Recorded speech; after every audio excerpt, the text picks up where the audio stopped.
Hai, selamat datang di YouTube channel Ertina Barus. Nah, hari ini saya mau berbagi ke teman-teman sekalian semua tentang legalitas koperasi. Nah, kalau misalnya di video sebelumnya saya sudah sharing bagaimana caranya mendirikan koperasi atau langkah-langkah untuk mendirikan koperasi, kali ini saya mau sharing tentang legalitas koperasi, yaitu dokumen-dokumen apa aja yang harus kita siapkan supaya koperasi kita ini dinyatakan resmi. Nah, sebelum mulai jangan lupa di subscribe dulu channel YouTube ini supaya apa? Supaya kalian tidak ketinggalan info-info penting yang aku bagikan lewat channel YouTube Ertina Barus.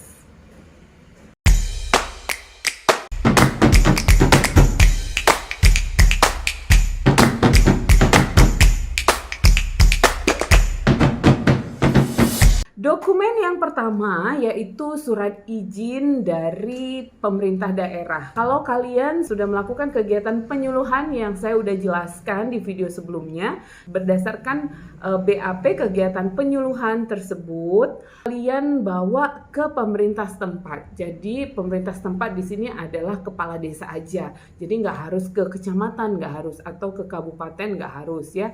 Jadi di kepala desa aja, kemudian di situ kalian minta untuk dicatatkan supaya kegiatan koperasi kalian itu dinyatakan ada surat izin usahanya gitu ya. Jadi yang pertama adalah surat izin usaha dari pemerintah setempat. Nah, yang kedua adalah akta notaris. Nah, jadi kalau misalnya koperasi kalian itu dari awal sudah ada modal dana gitu ya. Jadi kalau udah ada modal dana, sebenarnya kalian nggak perlu mengambil izin usaha dari pemerintah daerah setempat. Tapi kalian bisa langsung dengan membawa BAP kegiatan penyuluhan kalian yang sudah kalian lakukan. Jadi kalian bawa ke notaris, kemudian kalian bayar seharga jasa notaris yang ditawarkan.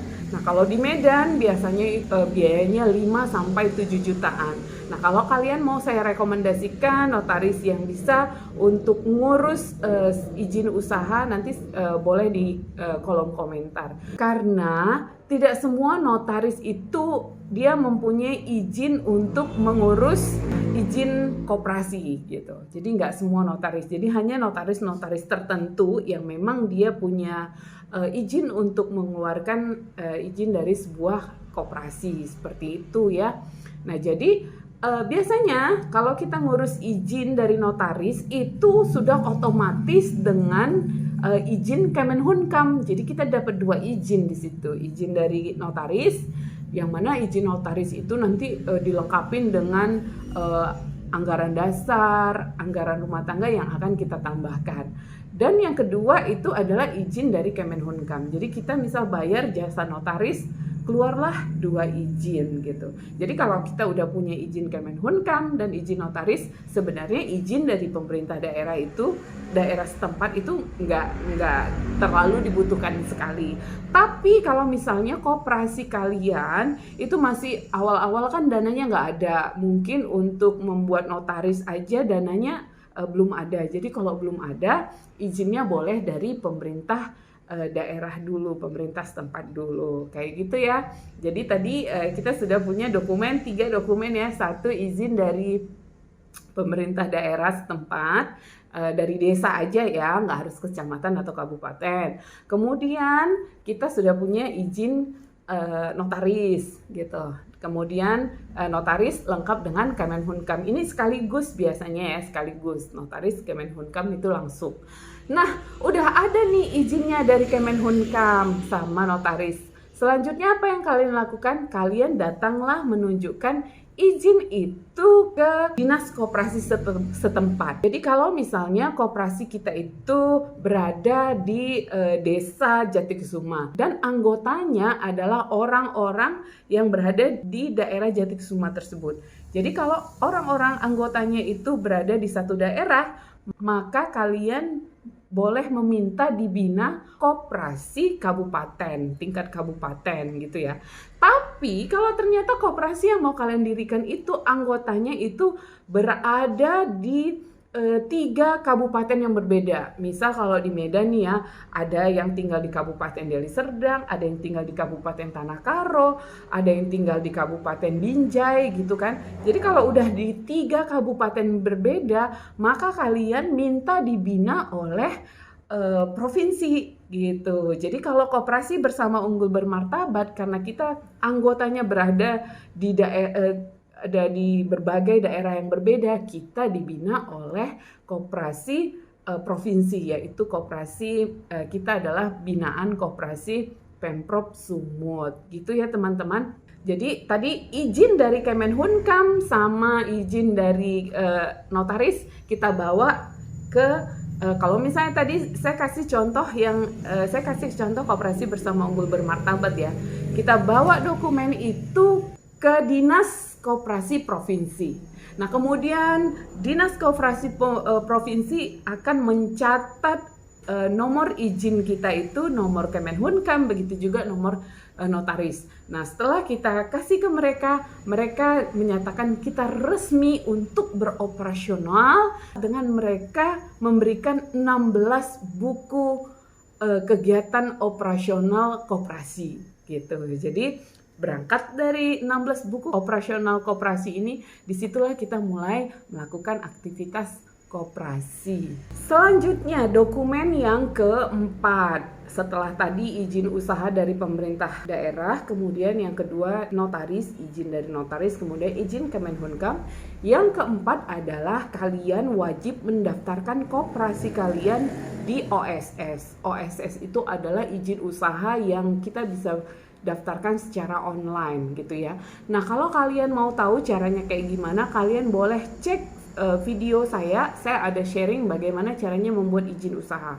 Nah, di situ dengan menggunakan aplikasi OSS, kalian bisa membuat izin usaha kalian sendiri tanpa harus bayar gitu.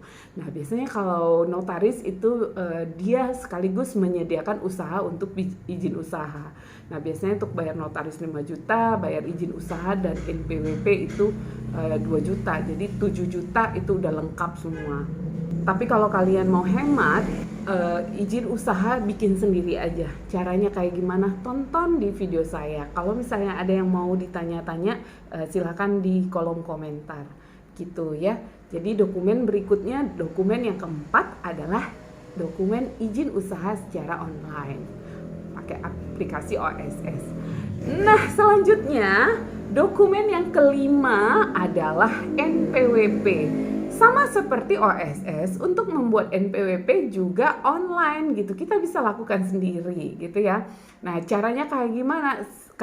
Kalian bisa cek di video saya berikutnya cara membuat NPWP gitu. Jadi mudah kok. Salah satunya syarat untuk membuat NPWP badan, kita pengurus salah satu harus punya NPWP. Jadi kalau pengurusnya itu kan ada ketua, sekretaris, bendahara. Jadi salah satunya harus punya NPWP. Jadi kalau kita mau daftarkan NPWP badan, kita harus menggunakan NPWP dari salah satu pengurus gitu. Setelah itu ikutin deh langkah-langkah yang ada di videoku bagaimana caranya membuat NPWP. Jadi deh, gitu. Itu adalah dokumen yang kelima. Nah, dokumen yang terakhir adalah kalian harus punya buku tabungan. Nah, untuk membuat buku tabungan, kalian buat aja di bank terdekat yang ada di kantor koperasi yang mau kalian bangun. Jadi kalau misalnya di tempat saya nih ada Bank BRI, kami langsung buat di Bank BRI. Nah, untuk membuat buku rekening itu mereka cuma membutuhkan dokumen-dokumen yang tadi sudah kita siapkan. Contohnya, dokumen izin usaha, kemudian SK kepengurusan gitu. Kemudian PWP, kemudian OSS gitu. Nah, berikutnya adalah SK kepengurusan. Jadi begitu selesai kegiatan penyuluhan dilakukan, dibuatlah SK kepengurusan. Karena untuk kegiatan-kegiatan berikutnya kita akan diminta SK kepengurusan gitu. Jadi itu ya teman-teman, saya mau ingatkan ke kita lagi, legalitas sebuah koperasi itu atau dokumen-dokumen yang perlu kita lengkapi agar koperasi kita itu dinyatakan resmi.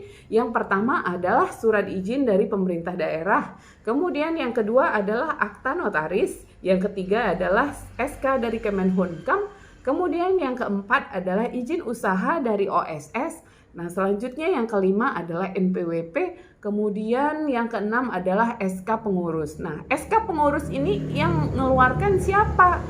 SK pengurus yang mengeluarkan adalah pembina koperasi. Jadi kalau misalnya koperasi bersama unggul bermartabat, kita dibina oleh Bapak Timbul Sinaga. Beliau itu adalah anggota DPRD Sumatera Utara. Jadi Bapak itulah pembinanya, Bapak itu yang tanda tangan seperti itu ya. Nah, baru dokumen yang ketujuh adalah buku tabungan. Nah, jadi kalau kalian sudah punya 7 dokumen ini, berarti koperasi kalian sudah dinyatakan resmi bisa beroperasi. Jadi, kalaupun kalian mau melakukan aktivitas apapun, sudah resmi ya, sudah legal gitu. Dan termasuk juga kalau koperasi kalian sudah legal, kalian nanti bebas untuk bisa melakukan mau buat pengajuan proposal ke perusahaan-perusahaan untuk mendapatkan CSR gitu-gitu ya. Jadi untuk kegiatan apapun ini adalah koperasi dokumen ini adalah penting dan itu harus ada supaya kegiatan koperasi kalian bisa lancar gitu. Oke, jadi kalau kalian masih ada lagi yang mau ditanya-tanya, silahkan di kolom komentar. Saya dengan senang hati akan membalas dan membantu teman-teman sekalian semua. Nah, jangan lupa untuk subscribe video saya karena di video berikutnya saya akan sharing bagaimana caranya mengembangkan sebuah koperasi. Ya, kegiatan apa aja sih yang kita lakukan supaya koperasi kita ini berkembang? Cek di video saya berikutnya. Oke, sampai di sini dulu video saya. Terima kasih sudah nonton. Jangan lupa di-share, di-like, komen. Dadah!